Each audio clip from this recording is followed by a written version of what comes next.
దేవునికి మహిమ కలుగును గాక. ప్రభువు పేరట మీ అందరికి వందనాలు, శుభాలు. మరణాతా మరణాతా. ప్రభునందు ప్రియా దేవుని బిడ్డలారా, ప్రభువు పేరట మీ అందరికి శుభాలు, వందనాలు, మరణాత తెలియపరుస్తున్నాను. ఈ సమయంలో దేవుని వాక్యము నిమిత్తము ప్రార్థన చేసుకుందాం. ఈరోజు మరి 6వ రోజు, దాని కొరకు ప్రార్థన చేద్దాం. ప్రార్థన 6వ రోజు క్రమం కొరకు ప్రార్థన. మహోన్నతుడా, మహాగణుడు అయిన మా దేవా, నీకు స్తోత్రాలు తండ్రి. నీ కృపను బట్టి, నీ ప్రేమను బట్టి, నీ ఆలోచన బట్టి మమ్మల్ని బలపరచు. నీ ఆత్మ నడిపింపును మాకు దయచేసిన మా ప్రభువా, నీ స్తోత్రాలు స్తుతులు చెల్లిస్తూ నీ వాక్యం చేత మమ్మల్ని కట్టి బలపరిచి ఈ దినమంతా నీ ఆలోచన క్రియల చేత బలపరచమని నీ దేన దాసుడని నేను ప్రభా, నీ వాక్యమును చేతపట్టి నీ ఎదుట, నీ బిడల ఎదుట చేరి ఉండగా ప్రభా, ఈ మంగళవారం యొక్క దినమున నీ ఆత్మ నడిపింపు నాకు అనుగ్రహించమని ప్రభు అయిన క్రీస్తు నామమున అడుగుచున్నాను మా పరమ తండ్రి, ఆమేన్. మన తండ్రి అయిన దేవుని సహాయము తోడైండును గాక, ఆమేన్. ప్రభునందు ప్రియా దేవుని బిడ్డలారా, ఈ దినము వాక్యములో లూకాసు వార్త 22వ అధ్యాయము 14వ వచనం నుండి 18వ వచనం వరకు దేవుడు మనకు అందించిన మాటలని లేఖనము ద్వారా చూసినప్పుడు ఇక్కడ అనేక విషయాలు మనకు కనబడుతున్నాయి. ఏ విషయాలు మనం చూసినప్పుడు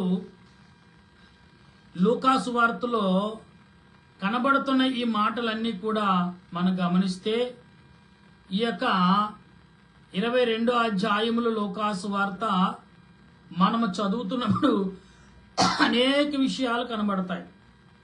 ఈ సిలువ జానములో మరి ప్రవేశించిన మీ అందరికీ కూడా ఆత్మ తలంపులు కలిగి దేవుడు అనేకమైన విషయాల్లో ప్రార్థన నడిపింపు కలిగిన వారిగా ఉండవలసిన వారమై ఉన్నాం.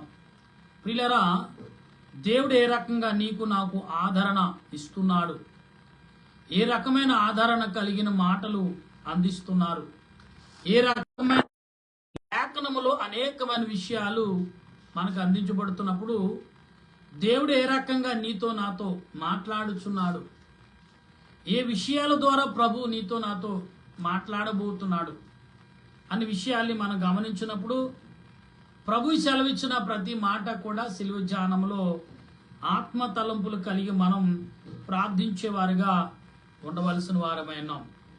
ఈ లూకాసు వార్త 14వ అధ్యాయంలో అంటే 22వ అధ్యాయంలో ఈ 14వ వచనంలో మనం చదువుతున్నప్పుడు దేవుడు ఏం మాట్లాడుచున్నాడు అంటే అనేక రీతిలుగా మనము గమనించాలి. ఆత్మ తలంపులు కలిగి, ఆత్మ నడిపింపు కలిగి, ఆత్మ ఉద్దేశాలు కలిగి మనం ప్రార్థించేవారుగా ఉన్నాం. ఎందుకంటే దేవుడు తన క్రియలను ఈరోజు మనకు అందిస్తున్నాడు. దేవుడు ఆత్మ రూపుడై ఉన్నప్పుడు అసలే మనం ఆలోచన కలిగిన వారంగా ఉండాలి. ఇక్కడ మాట్లాడుతున్న ఈ మాటలను మనము గమనించే వారమై ఉండాలి.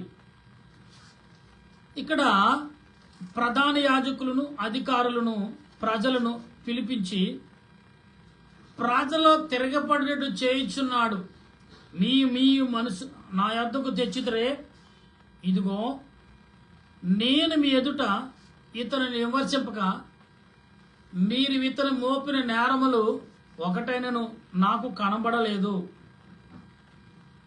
ప్రియులరా, మనం యేసు ప్రభుని నిందలు మోపే వ్యక్తిగా, నిందలను భరించే వ్యక్తిగా మనము చూస్తున్నాం. ఇక్కడ అంటున్నాడు ఏమని, పిలాతు మనం చదువుతున్నప్పుడు ఇక్కడ ఏమంటున్నాడు చూడండి 12వ వచనంలో, అంతకుముందు హేరోదును పిలాతును ఒకనిని ఒకడు శత్రులై ఉండి ఆ దినముననే ఒకనికొకడు మిత్రుడై. ఇక్కడ చూడు, పిలాతు హేరోదు శత్రువులుగా ఉన్నవారు అప్పుడే మిత్రులుగా మారండి. సాతానుగాడు నువ్వు అనుకున్న దానికంటే రెట్టింపు చేస్తాడు. అందుకే యేసు ప్రభు అన్నాడేమో, నీ శత్రువులు ఎదుట నీకు భోజనం సిద్ధపరుస్తాను అన్నట్టు ఇక్కడ ప్రభు యొక్క మాట మనం అర్థం చేసుకోవాలి. ఒకసారి ఏ రకంగా అర్థం చేసుకోవాలి, ఏ రకమైన ఆలోచనలోకి మనం రావాలి అంటే, దేవుడు తన వాక్యము ద్వారా మనకు అందిస్తున్న మాటలు, ఆత్మ తలంపులు కలిగి మనము ప్రార్థించినప్పుడు, ఆలోచన క్రియలు మనము కలిగినప్పుడు దేవుడు తన ఆత్మ నడిపింపును బట్టి ఈనాడు మనకు అనుగ్రహించువాడిగా ఉన్నారు. అందుబట్టి మనం ఆలోచన సంబంధమైన క్రియలు కలిగి ఉండాలి. అందుకే శత్రువులు ఒకటది ఏమవుతుంది అనేది. కానీ ఇక్కడ మాట్లాడుతున్న ప్రభు ఏమని అంటే, అంతడు పిలాతు ప్రధాన యాజకులకు అధికారులకును ప్రజలను పిలిపించి, ఇక్కడ ప్రజలను పిలిపించారు, పిలాతుని ఏ రోజు వీళ్ళు ప్రజలను పిలిపించారు. మనం మాట్లాడుకుంటే కుదరదు. ఇతడు యాజకుడు, దేవునికి దాసుడుగా, అసలు ఎక్కడ కూడా ఏ నేరమును కూడా యేసు ప్రభు ప్రకటించిన కాలంలో, యేసు ప్రభు బోధించిన దినాల అన్నీ కూడా ఎక్కడా కూడా చిన్న రిమార్కు లేకుండా ఆయన వాక్యాన్ని ప్రకటించారు. అందుకే యేసు ప్రభుని ఎవరైనా కూడా నిందించలేకపోయారు. ఈ పిలాతు ఏ రోజు, ఎందుకంటే దురాత్మ చేత నింపబడ్డారు కాబట్టి వీళ్ళు కూడగలుపు, రాజే తిరుగుబాటు చేయకపోతే, రాజు మాటను, రాజు యొక్క తిరుగుబాటు చేయకపోతే మనం మరి ఉండలేం. ఇవాళ మన దేశంలో, మన రాష్ట్రాలు అదే జరుగుతుంది. తెలుగు రాష్ట్రాలు ఎక్కువగా జరుగుతుంది. నాయకుడికి లోబడకపోతే, 5 ఏళ్ళ నుండి నాయకుడికి లోబడకపోతే 100 ఏళ్ళ జీవితం ఏమైపోతుందని పరిగెడుతున్నారు ఈ రోజుల్లో. ఎస్, జరుగుతుంది అదే. మన ఆంధ్ర 2 తెలుగు రాష్ట్రాల్లో కూడా జరిగింది అదే. ఏమంటే నాయకులకు మనం అంతు చిక్కకపోతే ఏదేదో మాట్లాడతారు. ఇక్కడేమో పిలాతు ప్రజలను పిలిపించి వీళ్ళు ఏమంటున్నారు, వినపడిన అంటే ఇక్కడే మాట్లాడాలి. మనం ఇక్కడ ఏమంటున్నారు చూసారా, ఇక్కడ మనం ఒకసారి ఆలోచించినప్పుడు ప్రభు ఏమన్నారు అనేది గమనించినప్పుడు ఇక్కడ అస్సలు ఎంత దారుణంగా ఉన్నారంటే ఇక్కడ మనుషులు, ఇక్కడ మనం గమనించాలి.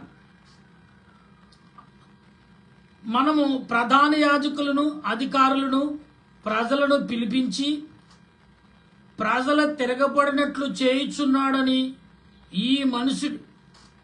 చూడండి ఇక్కడ ఏమన్నారు, మీరు ప్రజలు తిరగబడుతున్నారు అంటే మనుషుల మీద తిరగబాటు కలిగినట్టు గ్రూపులు కడుతున్నాడని మీరు మనిషిని నా దగ్గర తీసుకొచ్చారని ఏ రోజు రాజు అడుగుతున్నాడు.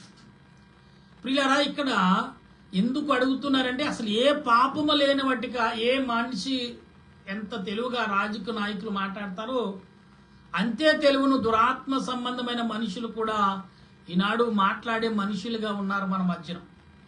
అందుకాబట్టి దేవుడు అంటున్నాడు ఏంటంటే, జరిగింది చూడు, జరగబోయేది చూడు. ఇవాళ మనం గ్రహించగలిగి గ్రహింపులో లేకపోతే నష్టపోయేది మనమే ప్రియులారా. గనుక ఆత్మ తలంపులు కలిగి, ఆత్మ నడిపింపు కలిగి మనం ప్రార్థించేవారుగా ఉండవలసిన వారమై ఉన్నాం. లేకపోతే నష్టపోతామనేది గమనించాలి. అయితే ఇక్కడ అంటున్నాడు, ఆయన ఏమంటున్నాడు, ఇదిగో నేను మీ ఎదుట ఇతడిని విమర్శింపక, నేనేమి ఇతడి మీద మోపు మీద ఒకటైనను నాకు కనబడలేదు. అంటే ఏ రోజును కూడా కనపడలేనంత, అంటే యేసు ప్రభు మనుషులు కొంత చిన్న చితుకు పొరపాటు కనపడుతుంది, కానీ ఎటువంటి పొరపాటు లేకుండా ఆయన భూమి మీద జీవించినంత కాలం ఆయన అప్పగించినప్పుడు కూడా సీమకు కూడా హాని తలపడి ఏ జీవి కూడా వచ్చి, అసలు యేసు ప్రభు పాదాల కింద చనిపోతే చాలనుకుని చీమలు కూడా అనుకుని అంట. కానీ ఆయన ప్రభావం చూసి ధైర్యం కూడా వచ్చేవి కదంట.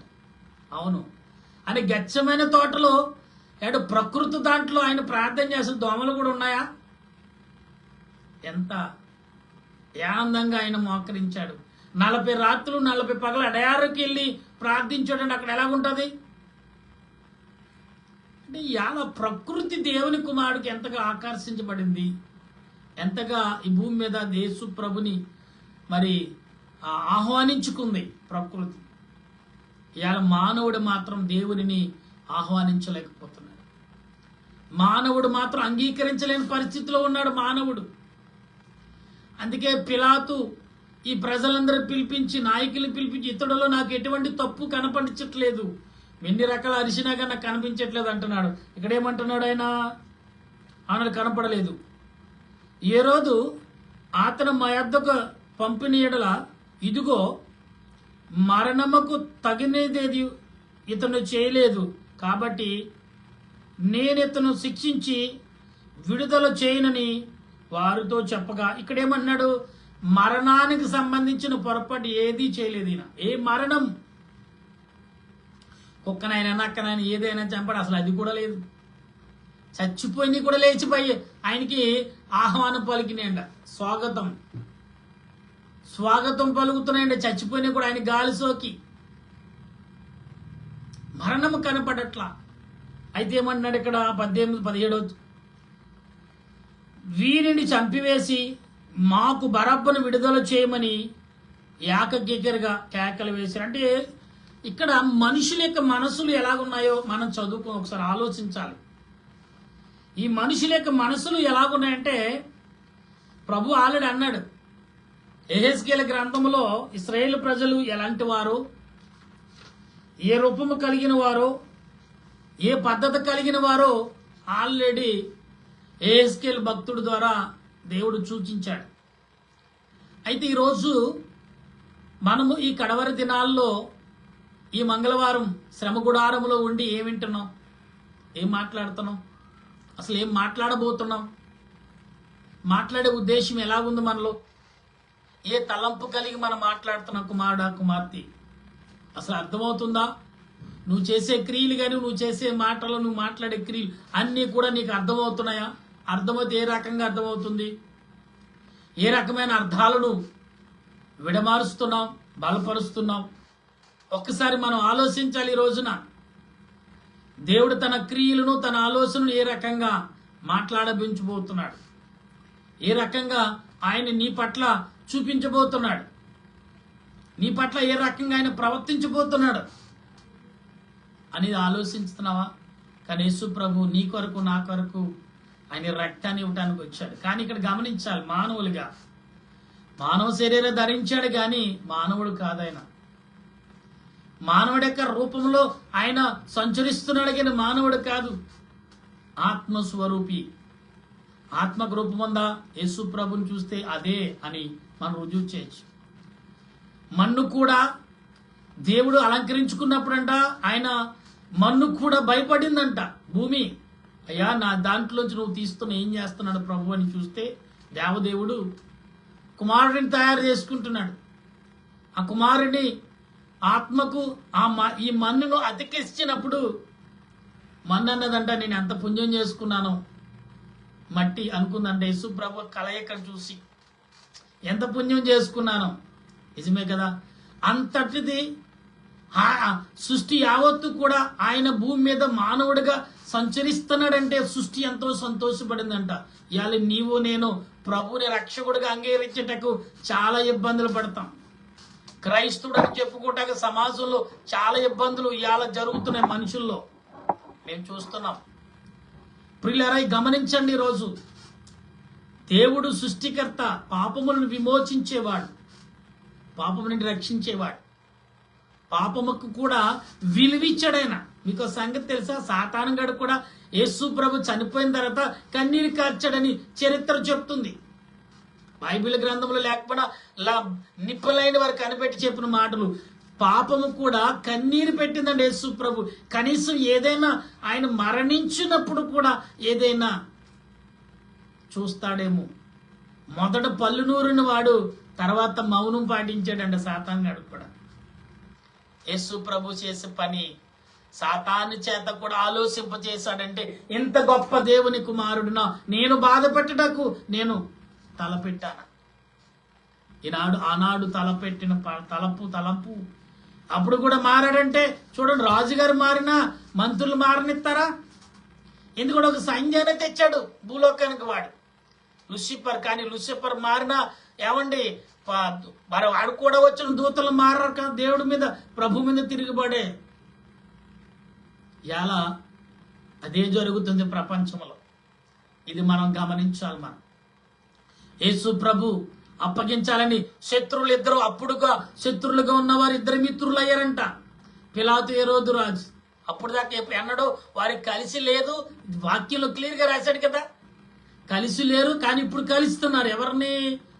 సాతానుగాడు ఆ రకంగా ప్రయత్నం చేశాడు. ఇస్కరియోతును అప్పగించాడు, ఇస్కరియోతు తీసుకొచ్చి అప్పగించేశాడు. కానీ యేసు ప్రభును కొట్టేవాళ్ళు కొడుతున్నారు, అవన్నీ చూస్తున్నారు. కానీ ఏదైనా మాట్లాడతాడేమో ఆయన అనుకున్నాడు. కానీ అంత మంచి హృదయం కలిగిన ప్రభునట మరణించే సమయంలో ఎవరంకైనా చూస్తాడు. సాతానుగాడు పక్కన ఉన్నాడు, ప్రజలందరూ పక్కన ఉన్నారు, పరమదూతలు పరలోక పరిశుద్ధులు పక్కన ఉన్నారు. ఈయన ఆజ్ఞాయిస్తాడేమో. తండ్రి కూడా నా కుమారుడు తండ్రి అని గర్దిస్తాడేమో అని చూశాడంట. మౌనమే. సాతానుగాడు కూడా ఆలోచింప చేశాడంటే యేసు ప్రభు ఎంత ఓర్పు కలిగిన వాడు. అందుకే ఆయన రూపం మనం ధరించుకున్నాం. ఆయన కలయిక మనలో ఉంది, ఆయన ఆత్మ మనలో ఉంది, ఆయన జ్ఞానము, ఆయన వివేకం సర్వం ఆయన మనలో మనకు అప్పగించాడు. ఆయన ప్రియులరా, డిఎన్ఏ కలిస్తే, రక్తము గ్రూప్ కలిస్తే మనకు బ్లడ్ ఎక్కిస్తారు. గ్రూప్ ఒకటే అవుతాయి. యేసు ప్రభు గ్రూప్ రక్తం, మన రక్తం ఒకటే. అందుకే ప్రతి నెల ఆయన రక్తం, ఆయన శరీరం తింటున్నాం కదా. డిఎన్ఏడే ఆయన చూస్తే క్రైస్తవుడికి డిఎన్ఏడే క్రీస్తే, తల్లిదండ్రులుగా కాదు ఈ లోకంలో. సైన్స్ ప్రకారంగా ఏదో చెప్తారు కానీ నిజమైన డిఎన్ఏ ఎక్కడుందంటే దేవుని యేసు క్రీస్తు ప్రభుది మనలోకి వచ్చి. ఎందుకంటే రక్తము ద్వారా మనలోకి వస్తుంది. క్యాన్సర్ ఉన్నవాడు లేకపోతే చూడండి, మనం ఆలోచించాలి ఒకసారి, దేవుడు ఏ రకంగా నిన్ను నన్ను బలపరచబోతున్నాడు, ఏ రకంగా నియమించబోతున్నాడు, ఏ రకంగా ఆదరించబోతున్నాడు. ప్రియులారా, ఒకసారి ఆలోచించండి. దేవుడు తన ఆత్మ నడిపింపును బట్టి, దేవుడు తన కుమార్తె ఆలోచన క్రియలను బట్టి ఈనాడు నిన్ను నన్ను బలపరుస్తున్నాడు. ఈనాడు వింటున్న నీవు నేను ఆత్మ తండ్రి అని దేవదేవుని ఆలోచన.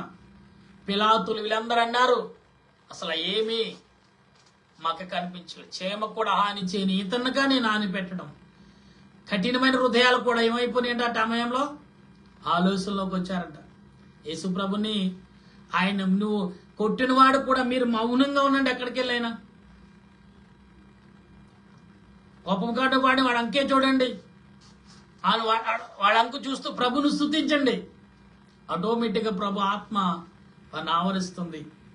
ఆటోమేటిక్గా నీ స్నేహితుడైపోతాడు. అప్పటికప్పుడు కాకపోవచ్చు కానీ తర్వాత నీ చూపులు, చాలా మంది చెప్తూ ఉంటారు, వింటున్నాం కదా, వాళ్ళ చూపులు మా హృదయానికి తలుగుతున్నాయి.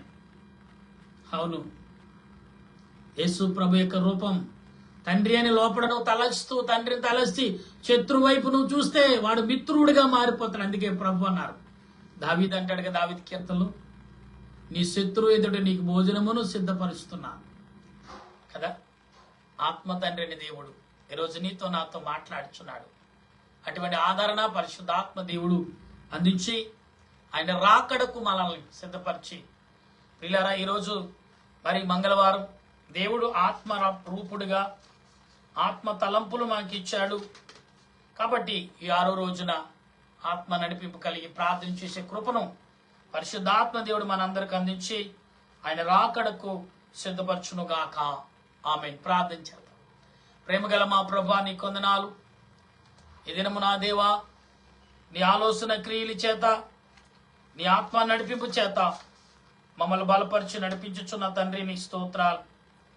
సమయంలో నీ ఆలోచన ఆత్మ నడిపింపు నాకు మాకు అనుగ్రహించి నీ సన్నిధి కాపుదలతో నింపి తండ్రి, 6వ రోజులో నీ ఆలోచన క్రియలు, నీ ఆత్మ నడిపింపు నాకు మాకు అనుగ్రహించి ఎందరైతే సిలువ గుడారంలో చేరి దేవా నా కొరకయ్యా నువ్వు నా కొరక నిందారహితుడు అయ్యావా, నా కొరకు నిందలు పడుతున్నావా, నా కొరక ప్రభ నువ్వు వేదన పడుతున్నావు, నా కొరక ప్రభ శ్రమ పడుతున్నావా, నా కొరక నీవు వేధించబడుతున్నావని ఎందరైతే నీకు నీ ఎదుట ప్రార్థన చేస్తున్నారు ప్రభా, వారి హృదయాలను వారి తలంపులను ఏ ఆశతో, ఏ తలంపుతో, ఏ కోరికతో, ఏ క్రియలతో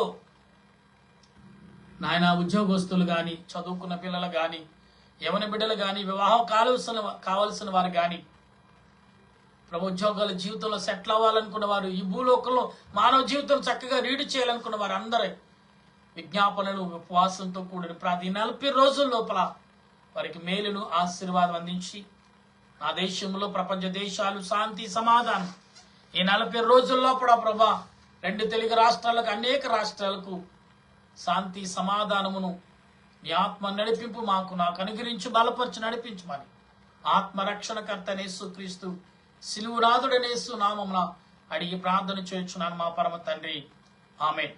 పరలోక మా పరమ తండ్రి, నామను పరిశుద్ధపరచునుగాక, నీ రాజ్యం వచ్చునుగాక, నీ చిత్తం పరలోకమందు నెరవేరును, భూమి యందు నెరవేరును గాక. మానుదుడు మాకు దయచేయం. మా ప్రార్థన చేసి వారిని క్షమించిన ప్రకారం మా ప్రార్థన క్షమించు. శోధనకు ఎక్కిని తప్పించు. రాజ్యము, శక్తి, మహిమ నిరంతరం నీవు నావు తండ్రి, ఆమేన్. యేసు రక్తమే జయం, అపాదలేము. ప్రవేశ రక్తమే జయం, అపాదలేము.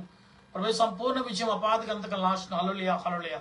స్తోత్రం, స్తోత్రం. ఆమేన్, ఆమేన్. మన తండ్రి అయిన దేవుని ప్రేమ, త్రియేక దేవుని కృప, పరిశుద్ధాత్మ ఆయన యొక్క జీవితం ఇప్పుడు ఎల్లప్పుడు సదా తోడుగా ఆయన రాకడకు సిద్ధపరచును గాక. ఆమేన్, ఆమేన్, ఆమేన్. మీ అందరికి వందనాలు. మరణాతా. సిలువనాథుడు యేసుక్రీస్తు యొక్క కృప మీకు తోడైండును గాక. ఆమేన్.